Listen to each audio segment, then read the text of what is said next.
नमस्ते दोस्तों, कैसे हैं आप सब। उम्मीद करता हूँ आप सब बहुत ही अच्छे हैं। स्वागत है आप सभी का लेट्स क्रैक यूपीएससी चैनल पे and this is a very very informative video guys. And the motive of this video is just spreading information, not any opinion और not any other kind of prejudices और biasness. Okay, so nikah halala guys अभी फिलहाल news में है क्योंकि supreme court ने इसके ऊपर जो है बोला है कि supreme court will organize a bench. Okay, एक बेंच बिछाई जाएगी सुप्रीम कोर्ट में 5, जिसमें कि सुप्रीम कोर्ट के जजेस टॉप बैठेंगे and they will decide on the issue of the nikah halala. So guys, निकाह हलाला क्या होता है इस पे चलने से पहले लेट मी टेल यू कि क्यों ऐसा किया जा रहा है। तो गाइस, काफी समय से सुप्रीम कोर्ट में रेगुलरली पिटिशंस डाली जा रही है कि निकाह हलाला पे और पॉलीगैमी जो हमारी मुस्लिम कम्युनिटी में फॉलो किया जाता है, ओके, उसको रोक लगी जाए, उस पर रोक लगाई जाए क्योंकि ये जो है वुमेन राइट्स के खिलाफ है, जो कि हमारा कॉन्स्टिट्यूशन हर एक सिटीजन को देता है इररिस्पेक्टिव ऑफ द रिलीजन। तो ये इशू है, इस वजह से सुप्रीम कोर्ट के पास कई सारी बेंचेस, कई सारी जो है पिटिशंस आई। तो supreme court has finally now decided that bench will decide on the question of निकाह हलाला। तो गाइस, निकाह हलाला बेसिकली एक प्रोसेस होता है आपके, ये उन्हीं कंट्रीज में एप्लीकेबल है जहां पर ट्रिपल तलाक जो है, ओके, वो फॉलो किया जाए, वहां पे निकाह हलाला भी फॉलो किया जाता है। अब लेकिन निकाह आपके ट्रिपल तलाक को भारत से हटा दिया गया है, तो निकाह हलाला पे जो है क्वेश्चन बना हुआ है कि what is the status of this thing now. Okay, so guys, under the Muslim personal law, अब इन भारत में जो है अभी personal laws uniform civil code नहीं लागू हुआ है, उसके बारे में लास्ट में बात करेंगे। So under the Muslim personal law, शरीयत लॉ सेक्शन 2 के आधार पर, okay, these in system is such kind of mechanism are still going on, but they are under the contradiction of article 14, article 15 and article 21 right to life। कैसे ये article, कैसे guys ये women की लिए एक question बन गया है कि वुमेन की डिग्निटी के ऊपर, और all the things you will understand. First you will have to tell you what is निकाह हलाला एग्जैक्टली मीन्स। ओके, तो कॉन्ट्रडिक्ट हो रही है यहाँ पे कहीं ना कहीं constitutional values with the religious values. Okay, अब गाइज मैं इस फील्ड में कोई एक्सपर्ट नहीं हूँ, तो यहाँ पर कोई ओपिनियंस या इसमें कोई डिबेट नहीं चाहता मैं कमेंट सेक्शन में। This is just an informative video, okay, just to make you aware about what is this thing. ना ही मैं ये डिसाइड करने वाला हूँ कि सही है या गलत है। ओके, वो रूल ऑफ लॉ, कानून या जो भी धर्म को मानने वाले हैं या जो भी स्पेशलिस्ट हैं वो लोग डिसाइड करेंगे। My motive is just to inform you the thing as it is. Okay, so let's go on. So इसके ऊपर गाइस निकाह हलाला पे बात करी जा रही है कि इसको जो है हटाया जाए वगैरह वगैरह, क्योंकि ट्रिपल तलाक को हटाया है तो उसके साथ में ही इसको हटा देना चाहिए था, क्योंकि उसी से जुड़ा प्रोसेस है ये। कैसे जुड़ा प्रोसेस है आइए जानते हैं, ठीक है।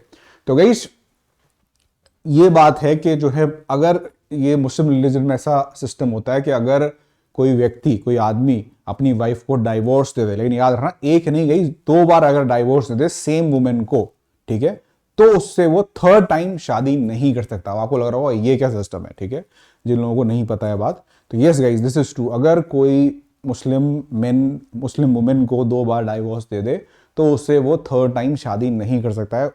अगर उसे उसी वुमेन से शादी करनी है तो उस वुमेन को किसी और व्यक्ति से, किसी और मैन से शादी करनी पड़ेगी और शादी को चलाना भी पड़ेगा कुछ समय, और फिर उसको डाइवोर्स देना पड़ेगा, तभी दोबारा उससे, उसकी पहले जो हस्बैंड था उससे शादी हो सकती है। ओके, यानी कि अगर third time she again wants to marry the woman or both of them wants to marry each other, then the woman has to get married, okay, with somebody else, okay, and then if that man dies or if she get divorced from that man, then she can come back to the first husband। तो यहाँ पर एक ethical question ये raise हो रहा है कि भाई अगर किसी वुमन को शादी करनी है दूसरी चौथी जो भी बार है, तो उसे एक तीसरे व्यक्ति के साथ, दूसरे व्यक्ति को बीच में लाने की क्या जरूरत है, उससे शादी करने की क्या जरूरत आ रही है, वो डायरेक्ट भी किया जा सकता है।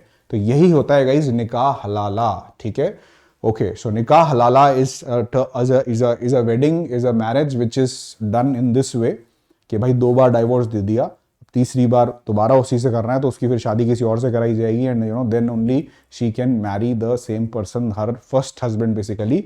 ओके, तलहील मैरिज भी कहा जाता है निकाह हलाला मैरिज को। Nikah halala basically is a term which signifies that this thing is right, ठीक है। तो हलाला का मतलब ये हो गया कि लॉफुल है ये। तो निकाह वो तभी माना जाएगा, तभी लॉफुल है, तभी परमिसिबल है जब ये पूरा प्रोसीजर जो है अपनाया जाए। अब गाइज ये प्रोसीजर, अब आप समझ सकते हो इसमें क्या इशू हो रहा है, ठीक है। तो ये गाइज वैसे सुप्रीम कोर्ट ने जब ट्रिपल तलाक को जो है आपके इनवैलिडेट किया था डिक्लेयर, तभी इस पे भी कुछ सुप्रीम कोर्ट को बोलना चाहिए था, कुछ कहना चाहिए था, लेकिन तब सुप्रीम कोर्ट जो है साइलेंट था इसके ऊपर. तो now the question is running, why Supreme Court is silent. Okay, in India the Muslim women's protection of right on marriage passed after invalidation of the triple talaq by the Supreme Court. Okay, but it is still silent on the nikah halala. So I hope you got it. और इस पर supreme court ने बोला कि ठीक है, we will listen this matter by 5 bench जजेस of Supreme Court. So now let's see the case develops. अब न्यूज में आएगा दोबारा, तब आप समझ जाओगे कि किसके बारे में बात हो रही है. ठीक है. सो खैर गाइस, ये सारी कहानी जो है अपन एक बार खत्म करते हैं ना. आप यूनिफॉर्म सिविल कोड के बारे में थोड़ा मैं आपको बताता हूं. तो गाइस, यूनिफॉर्म सिविल कोड यही कहता है बेसिकली, ये हर डेवलप कंट्री में लागू है कि यार जो भी सिटीजन्स हैं देश में, जो भी रहते हैं, उन सब पे एक ही लॉ रहे. पर्सनल लॉज सबके एक रहे. पर्सनल लॉज मतलब शादी, डाइवोर्स, ओके, किनशिप, प्रॉपर्टीज किसकी जाएगी, एल्यूमिनी वगैरह वगैरह. ठीक है. तो यूनिफॉर्म सिविल कोड गाइस यही कहता है कि भाई सबके लिए एक लॉज हो, क्योंकि इंडिया लेकिन अभी इतनी मैच्योर नहीं है कंट्री हमारी की जो है यूनिफॉर्म सिविल कोड को अप्लाई किया जा सके. इसलिए अभी तक भारत में सिर्फ एक ही स्टेट में लगा हुआ है ये, गोवा के अंदर. लेकिन कॉन्स्टिट्यूशन में आर्टिकल 45 में I guess there is a provision for the uniform civil code. So uniform civil code in a longer term we should agree upon this thing that one day it will be applied. उसके बाद ये personal law सारे जो है nullify हो जाएंगे और सिर्फ एक ही लॉ रहेगा जो सबके लिए कॉमन रहेगा, चाहे वो हिंदू हो, चाहे वो मुस्लिम है, चाहे वो सिख है, चाहे वो ईसाई है. So this is basically uniform civil code. Okay, so I hope आपको ये वीडियो जो है इन्फॉर्मेटिव लगा होगा. शेयर कीजिएगा. ओके, इन्फॉर्मेटिव अगर आपको लगा हो तो लाइक कीजिएगा. And again, this is not a video to like sensitize somebody or a community. It is just a educational video, just educational information. So take it in that way only. Don't take it in a negative way. Okay, तो आप जो है हमारे साथ और जुड़ सकते हो. अभी आपके रिपब्लिक डे ऑफर अभी still it is on. 20% of जो है चल रहा है. आप सब्सक्रिप्शन लेके अकेडमी के साथ अपनी तैयारी कर सकते हो यूपीएससी की. So 20% of you are getting basically. Okay, अब 28 तारीख तक ये जो है ऑफ रहेगा, 28 जनवरी तक. All right. और आइकॉनिक प्लस सब्सक्रिप्शन आप कोई भी ले सकते हो अपनी मनपसंद का. सिड यूपीएससी कोड यूज करें, जो भी सब्सक्रिप्शन लें. पाइए शॉर्ट टेलीफोनिक मेंटरिंग गाइडेंस, आपको सिर्फ मेरे कोड से मिलती है जिंदगी भर. और आपको मिलेगा वैल्यू एडिशन मटेरियल मेरी तरफ से extra, above and beyond what Unacademy is giving you. Okay, so this is the thing. Okay, batches में पढ़िए अच्छी जगह से, एक स्ट्रक्चर्ड तरीके से, एक प्रॉपर फॉर्मेट में. सेंटर्स में भी आप पढ़ सकते हो. ऑफलाइन सेंटर दिल्ली में खुल चुका है, उसमें भी एडमिशन ले सकते हो. वहाँ पे टॉप एजुकेटर्स अनअकैडमी के आपको लाइव पढ़ाएंगे फिजिकली फॉर्म में, और आपको प्लस का सारा एक्सेस रहेगा. ओके, टेस्ट वगैरह का भी. So that is open for the 2014 guys. बाकी जो दिल्ली में नहीं है वो ऑनलाइन सब्सक्रिप्शन ले सकते हैं, कोड यूज कर सकते हैं. सिड यूपीएससी लोन पे भी आप ले सकते हो. इस नंबर पे कॉल करके बोल दीजिए उनको and they will help you out, I am sure. ठीक है. सो इसी के साथ guys I will take your leave. Join the Telegram channel also, Sid UPSC.